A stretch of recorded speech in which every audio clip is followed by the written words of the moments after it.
Rural Americans deserve access to the best of what our nation has to offer, especially health care. Across every state and every community, America's rural hospitals are the first line of defense, protecting our families, neighbors, and loved ones. No matter where you live, hospital care doesn't clock out. They're there 24 hours a day, 7 days a week, 365 days a year. Each year, America's over 5,000 hospitals care for millions of patients, providing 24/7 emergency care, delivering babies, cancer treatments, and other life-saving care that patients rely on. Behind every one of those patients are doctors, nurses, and caregivers working tirelessly to keep people healthy and safe. Hospitals are our community's lifelines. They employ our neighbors and keep our families healthy. But now, some in Congress are threatening access to care. Tell Congress, protect patient care to keep America strong. Don't cut rural health care.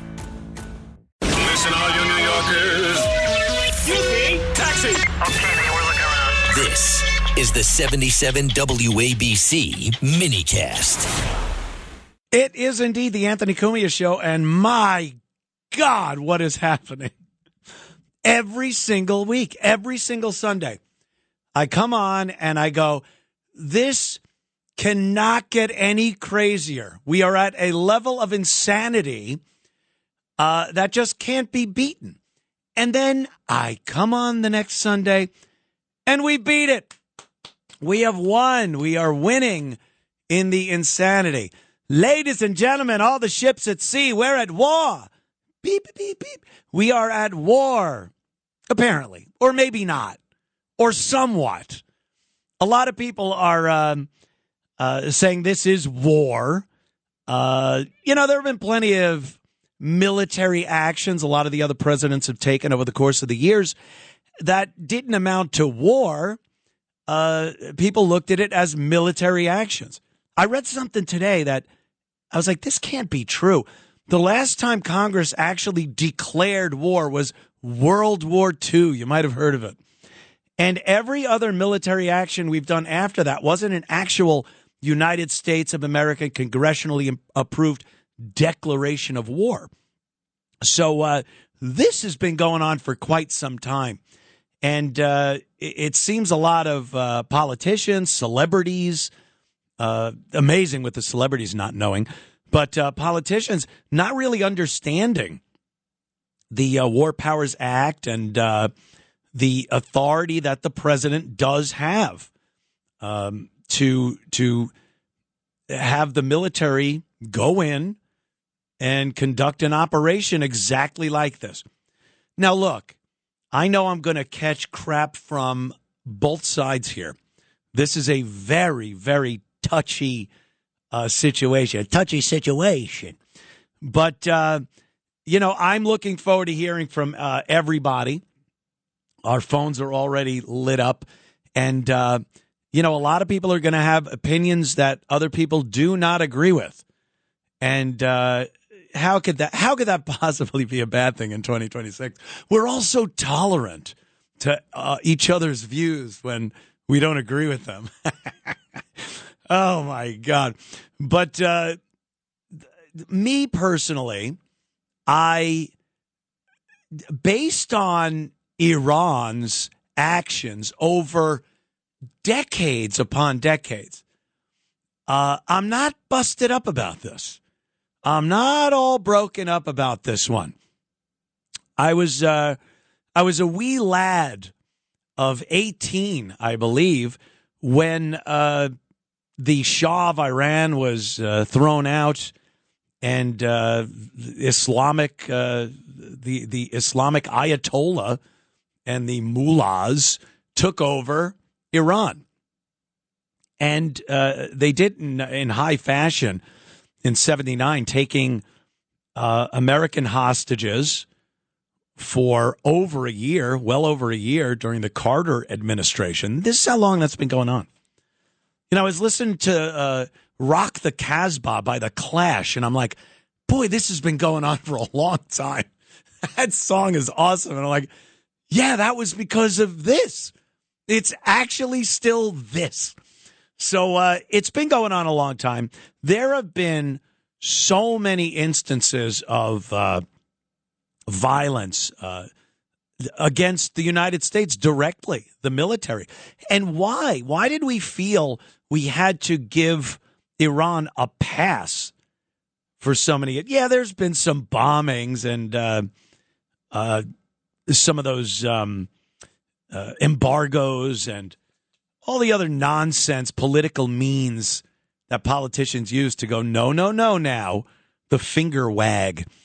And but no one ever really went, let's just kill the entire power base of Iran until the other day, till Friday night. That's when Trump and Netanyahu decided, yeah, let's just get rid of this.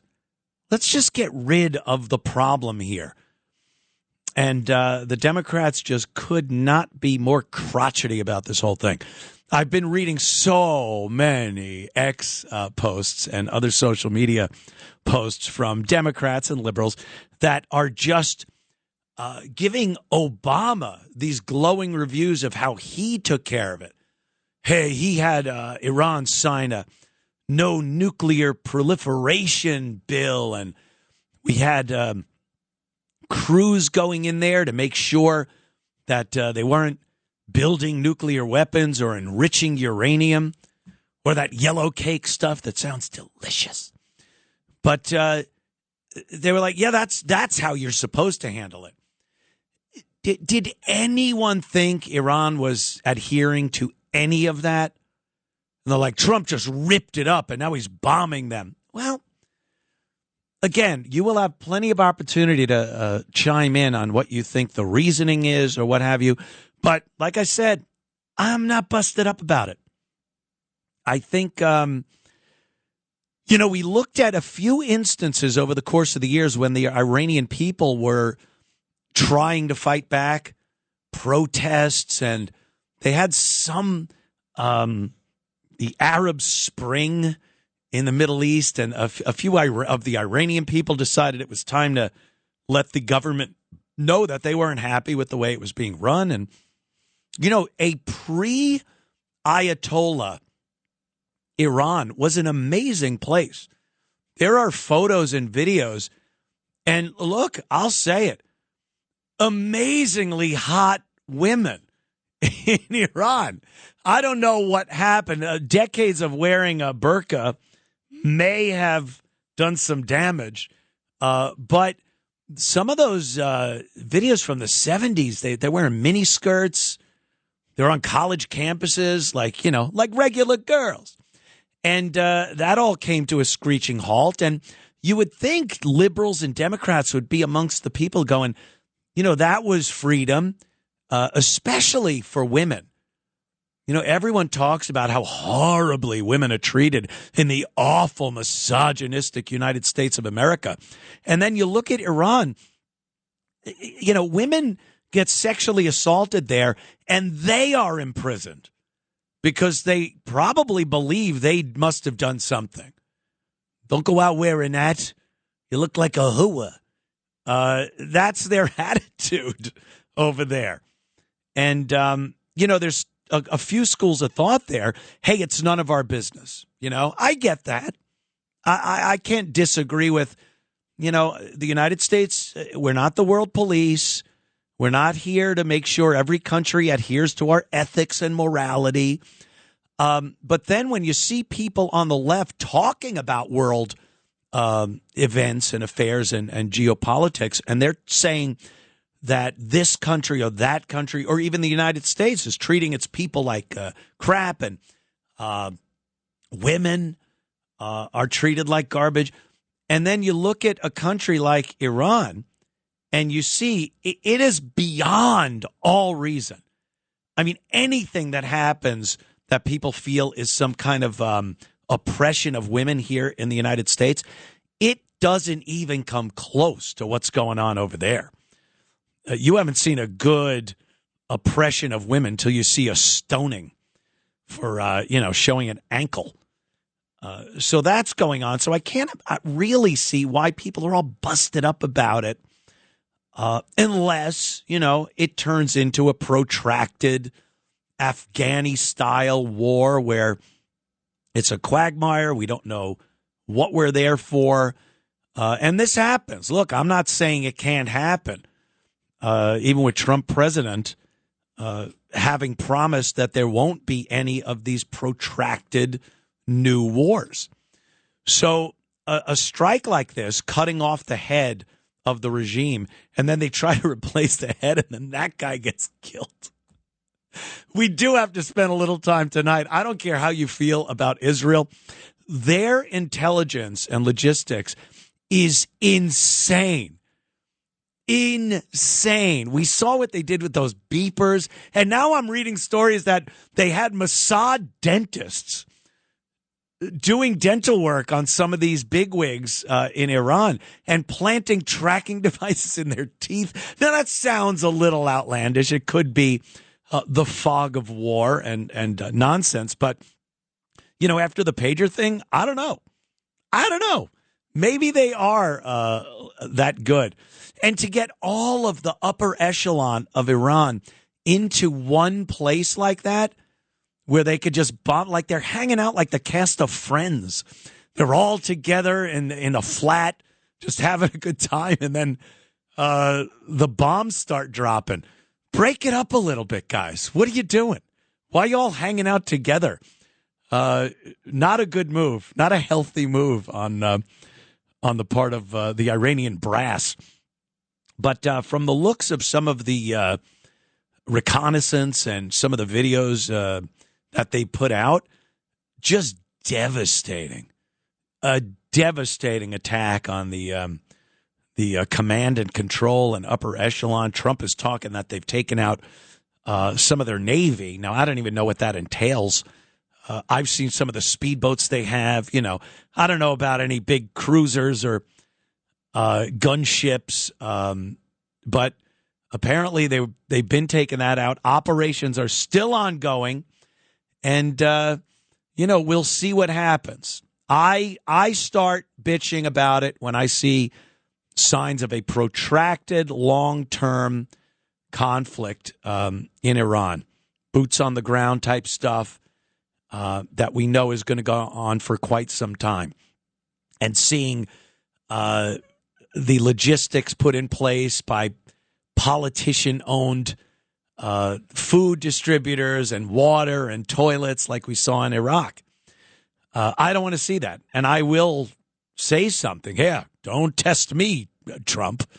I'll say something about it. But right now, like I said, not too busted up about it. Rural Americans deserve access to the best our nation has to offer, especially when it comes to health care. Across every state and every community, America's rural hospitals are the first line of defense, protecting our families, neighbors, and loved ones. No matter where you live, hospital care doesn't clock out. They're there 24 hours a day, 7 days a week, 365 days a year. Each year, America's over 5,000 hospitals care for millions of patients, providing 24/7 emergency care, delivering babies, cancer treatments, and other life-saving care that patients rely on. Behind every one of those patients are doctors, nurses, and caregivers working tirelessly to keep people healthy and safe. Hospitals are our community's lifelines. They employ our neighbors and keep our families' health. But now, some in Congress are threatening access to care. Tell Congress, protect patient care to keep America strong. Don't cut rural health care.